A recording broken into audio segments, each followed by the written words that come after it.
semua. Salam sejahtera kita semua. Harapan saya kita dalam keadaan sehat. Nah, pada hari ini saya ingin menjelaskan sedikit tentang bagaimana cara kita menyusun perangkat pembelajaran itu dengan baik. Ya, kita ketahui selama ini kita menyusun perangkat pembelajaran itu hanya tidak melihat, meniru apa yang sudah sering dilaksanakan oleh guru-guru lain. Ya, jadi harapan kita mulai saat ini penyusunan perangkat pembelajaran kita sudah semakin meningkat. Ya, kita boleh menggunakan TIK atau ICT guna meningkatkan pemahaman anak didik kita lebih baik lagi.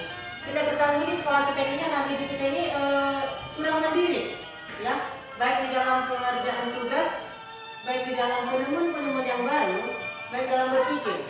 Nah, jadi di sini saya sarankan kepada kita semua, saya ambil contoh sebuah RPP, yaitu dengan metode PBL. Ya, kita ambil dari kelas 5 di semester 1, yaitu temanya sehat itu penting. Subtema 2, gangguan kesehatan pada organ peredaran darah. Nah, untuk meningkatkan pemahaman siswa dengan perangkat yang sudah kita sediakan, pada baiknya kita menggunakan media. Media itu contohnya kita membuat media berbentuk proyek. Oke, terima kasih atas kesempatan yang diberikan Ibu Kepala Sekolah kepada saya untuk menjadi tutor sebaya dalam pelaksanaan menyusun RPP sesuai dengan IT atau menggunakan IT dengan pada saat ini yang dijual oleh kita yaitu PBL, ya. PBL itu berbasis masalah, pendekatan berbasis masalah. Nah, untuk membuat RPP yang berbasis masalah dan menggunakan IT, kita kerap kali harus berteman dekat dengan YouTube, Google, dan mesin keyboard kita. Ya. Kalau RPP yang sudah banyak kita temukan di internet, itu tidak boleh langsung kita bawakan, kita sampaikan kepada murid kita, karena murid kita bervariasi karakternya, pengetahuannya juga bervariasi. Jadi bagaimana supaya anak-anak kita cepat mengerti, RPP kita harus kita cantumkan lebih menarik dan kita susun sedemikian rupa supaya anak-anak itu lebih ingin, ya, ada rasa inginnya, sehingga pembelajaran kita bisa tercapai. Misal ini pada tema 4 kelas 5 semester 1 tentang gangguan kesehatan pada organ peredaran darah. Nah, bagaimana supaya anak ini bisa mengerti materi ini? Cara kita harus melihat, ya, sumber-sumber yang bisa kita temukan di YouTube. Nah, jika kita sudah menemukan, ya, kita cari sesuai dengan materi kita tadi. Contoh materi kita tadi tentang peredaran darah pada manusia. Kita cari ini, misal ada peredaran darah. Nah, kita cari yang sesuai. Kemudian ada di sini link, ini kita copy, ya, kita masukkan ke RPP kita tadi. Nah, oke, kita masukkan di mana? Kita ketika di inti, ya. Oke, kita masukkan ke inti. Kita copy kemari, ya.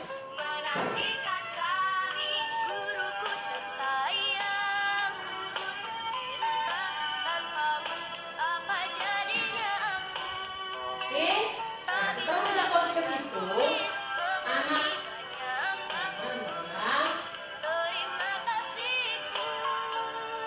kita copy linknya tadi, peredaran salin, kita copy ke RPP kita.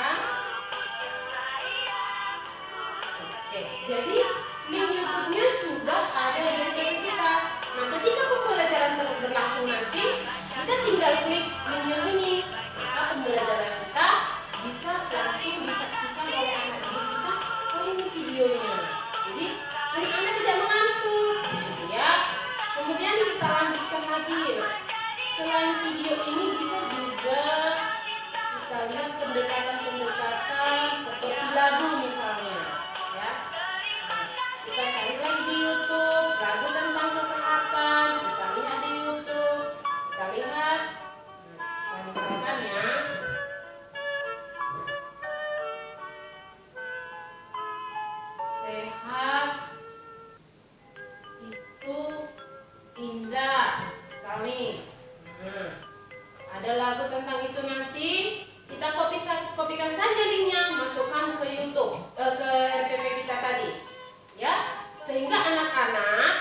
lebih tahu, oh ternyata belajar dengan lagu itu menyenangkan, sekaligus dia tanpa menyadari dia sudah belajar di kelas ya.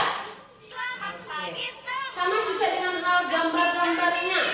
Kalau di buku kelas 5 ini kan ini kurang tepat ya, bukan dibilang kurang tepat tapi kurang lengkap. Di sini hanya tulisan ya. Di sini tidak ada menggambarkan dia mana dia peredaran darah itu. Ya. Oke. Jadi kita harus membuka pengetahuan siswa itu dengan cara kita sendiri, karena di buku ini tidak ada dijelaskan gambarnya mana itu peredaran tekanan darah rendah, darah tinggi, kanker darah gitu ya. Jadi kita harus lebih mau lagi mengembangkan diri kita supaya pembelajaran kita bisa terlaksana dengan baik di kelas ya. Kemudian selain dari itu, kita juga harus memperhatikan penulisan kita ya. Kita lihat penulisan hurufnya ya. Kita harus perhatikan, jangan ada yang salah. Ketika RPP kita salah penulisan, maka anak didik kita juga akan melakukan hal yang sama. Kenapa? Karena kita merupakan teladan ya.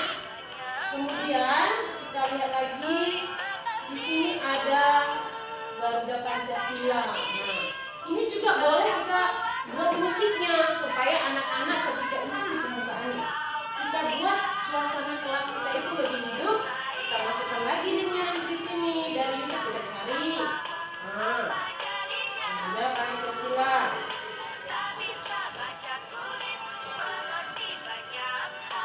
Oke.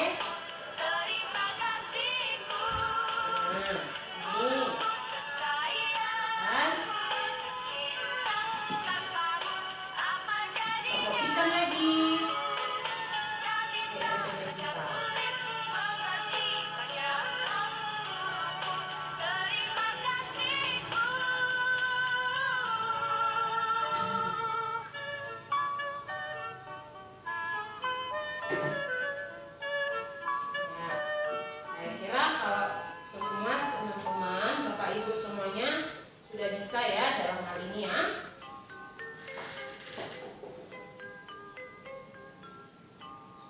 Oke. Demikian juga dengan materi-materi yang lain. Gambarnya, gambar jantung, kita tinggal cari gambar jantung. Lihat contoh-contoh yang bagaimana yang kanker darah. Nanti kita tinggal memasukkan ke dalam sehingga RPP kita itu lebih berwarna dan lebih menarik ya. Tapi jangan lupa ingat scientific itu adalah ini merupakan pendekatan kepada anak seperti dia memang benar-benar mengalaminya. Contoh, selain dari IT yang itu tadi, kita juga harus menggunakan, lihat dulu apakah benar peredaran darah kita lancar. Kita pegang di sini, pegang masing-masing. Coba kita lompat dulu, lihat bagaimana detak jantung kita. Itu juga harus kita gunakan karena pendekatan kita saintifik. Selain kita menggunakan IT tadi dalam pelaksanaan di kelas itu, kita harus menggunakan saintifik. Jadi bukan hanya video aja nih, mana ada peredaran darah di badan saya ya. Jadi saintifik itu dia ikut mengalaminya dalam dirinya sendiri.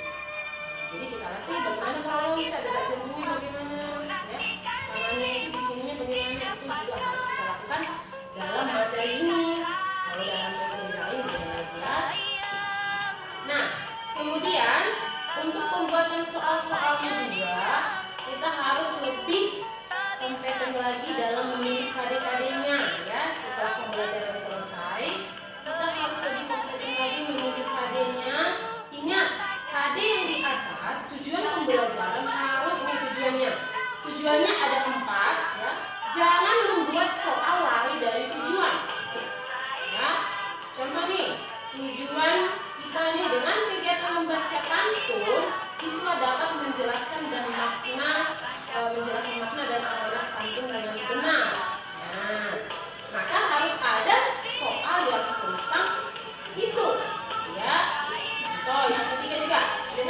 tujuan mencari tahu, siswa dapat menjelaskan berbagai macam gangguan yang dapat mempengaruhi organ peredaran darah secara rinci. Jadi dalam menulis soalnya nanti supaya tujuan pembelajaran tercapai dengan baik, kita lihat tujuannya berapa, kita lihat dan kita ciptakan soalnya berapa. Bisa dalam satu tujuan ini soalnya 2 boleh ya. Soal dari tujuan yang kedua boleh. Pokoknya kita hitung supaya semua tujuan ini ada di dalam soal. Ya. Oke. Kalau masalah metode, penugasan, pengamatan, tanya jawab, diskusi dan ceramah ini tergantung situasi di masa pandemi kita atau situasi kelas kita ya.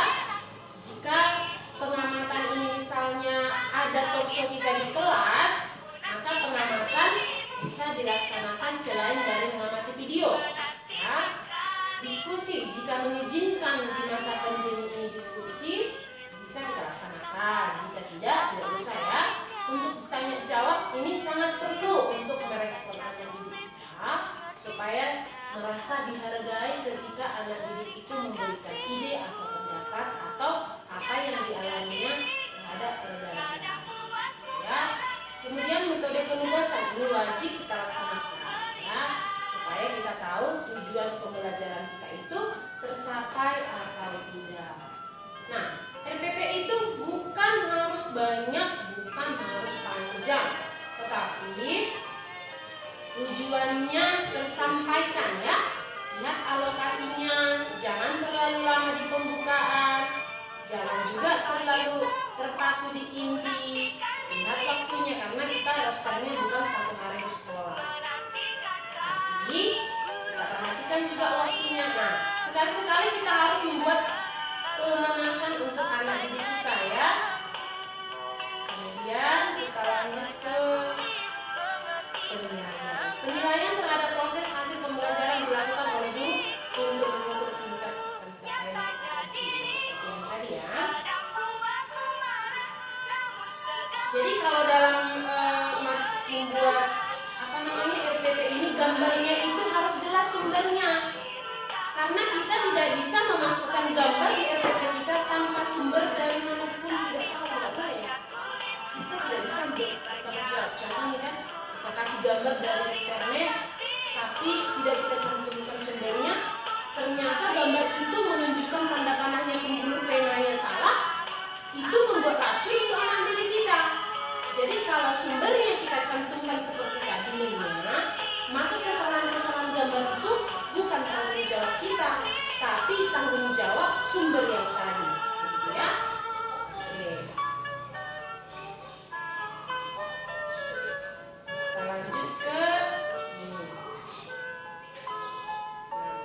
jangan lupa ketika pembelajaran berlangsung nanti, kita harus melakukan observasi sikap. Walaupun kita belajar peredaran darah, tapi sikap anak itu harus kita observasi ya Bapak Ibu ya. Nanti harus lengkap di sini ya. Di bawah ini harus ada penilaian sikapnya, penilaian pengetahuannya lengkap. Di sini ya. Nah, di sini masih ada hanya penilaian. Nanti di sini saya kira Bapak Ibu bisa paham penilaian itu ada beberapa penilaian pengetahuan, sikap dan keterampilan ya. Jadi ini harus bagaimana menilai sikapnya, metodenya bagaimana, penilaian pengetahuannya, metodenya bagaimana. Dalam membuat RPP itu tidak boleh tertinggal, supaya di rapotnya bisa kita kumpulkan bagaimana nilainya setiap hari, sikapnya setiap hari. Maka itulah yang kita masukkan nanti ke rapor ya. Jadi tidak ada manipulasi. Oke, tetap kita mengikuti standar-standar yang diberikan oleh Kemendikbud kita ya. Oke, saya kira hanya itu yang bisa saya sampaikan. Semoga bisa bermanfaat buat Bapak Ibu. Tapi sebelumnya jika ada yang mau bertanya, bisa coba saya lihat dulu.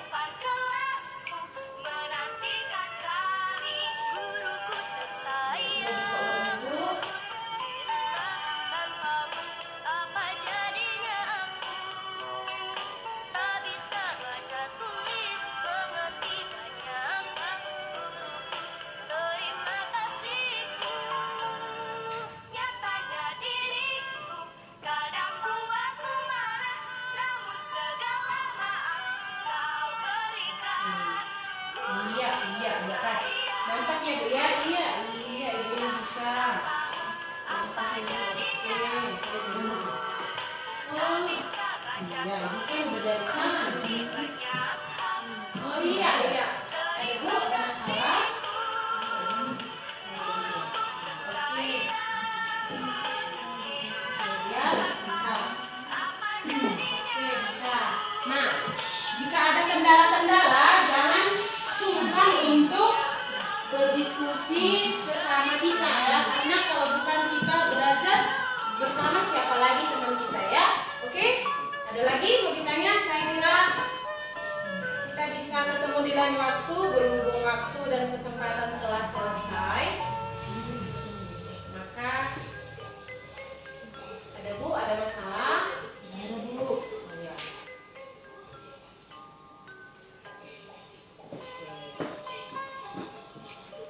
Ya, terima kasih. Mohon koreksinya dari Ibu Kepala Sekolah dan terima kasih telah memberikan saya kesempatan. Saya kembalikan ruang ini kepada Ibu Kepala Sekolah. Terima kasih.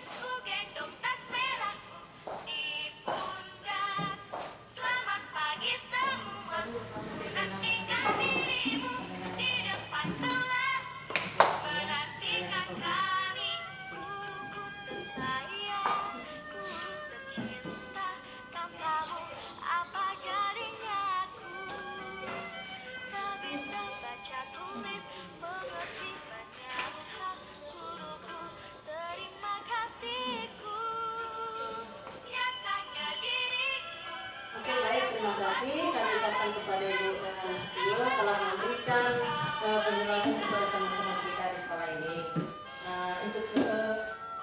Untuk lebih lengkapnya nanti kita akan mengadakan pertemuan lebih lanjut untuk melihat bagaimana perkembangan penyusunan perangkat pembelajaran kita guna meningkatkan cara anak murid kita ini berpikir secara kritis dan mandiri. Mudah-mudahan dengan pertemuan kita hari ini penyusunan perangkat pembelajaran kita di sekolah kita ini khususnya lebih meningkat, lebih baik, dan kita pun sebagai guru lebih berinovatif sehingga anak didik kita pun nanti semakin lebih memahami apa-apa saja yang kita ajarkan melalui dengan penggunaan tadi, misalnya dengan membuka link di YouTube, memberikan gambar-gambar dan menyanyikan lagu dengan menggunakan musik. Artinya pembelajaran kita tidak bersifat pasif dan sehingga menimbulkan perubahan yang lebih mantap lagi menuju abad ke-21. Terima kasih atas bantuan dari ibu semua. Mudah-mudahan video pembelajaran kita ini dapat bermanfaat bagi kita khususnya di sekolah SD Negeri 122 352 dan bagi murid kita secara umum masyarakat Indonesia. Terima kasih. Salam sehat.